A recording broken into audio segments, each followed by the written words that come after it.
Hi, I'm Kristin Olson. Welcome to YogaU. Today we're going to go over the jump through from down dog to seated. So I remember when I first started practicing, that jump through seemed like the people who were doing it had some sort of magic that was allowing them to do that.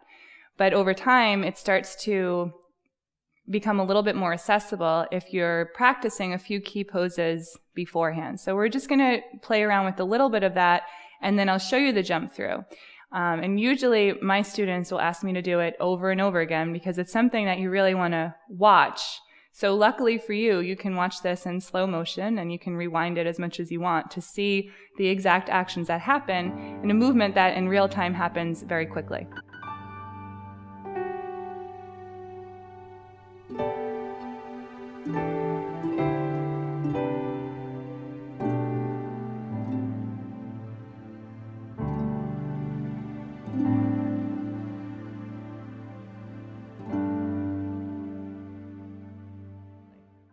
Okay, so to prepare for the possibility of a jump through, we are going to come down onto our seats, and then you can take your hands behind the backs of the knees.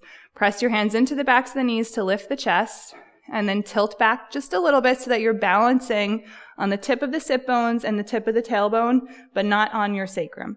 Okay, lightly press the hands into the backs of the knees to lift the chest. You can stay here or lift the shins. You can stay here or straighten the arms.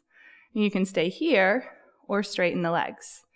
Okay, so you're drawing the shoulders back, lifting the chest, and you decide which pose you're going to stay in, legs straight, bent, hands behind your knees, based on your ability to keep the chest lifted. Take another couple of breaths here. Really feel the pit of the abdomen engaging. The whole leg is working. Really, the quadriceps and the hip flexors are doing a ton of work. Then we'll take the feet to the floor. Take your hands back, lift your hips, and then using a little bit of momentum, slide your hips through your hands and lift the feet and try to balance there. So that's the jump through. Obviously that's not the jump through, but that's what it takes to get through, okay, to be able to lift the legs off the floor. Okay, so then we'll come into down dog, tuck the toes under, press back. Okay, so if you're newer to it, take your feet a little closer together. Maybe the sides of the big toes touch. And then often, when we're trying this out, we think we need to take our hands further away to make room for our hips. But maybe you can see how that lowered me to the floor. And really, if you take your hands or keep your hands shoulder distance apart, you're giving yourself a better shot to get through the pose. Okay, so bend the knees deeply. Keep your hips high.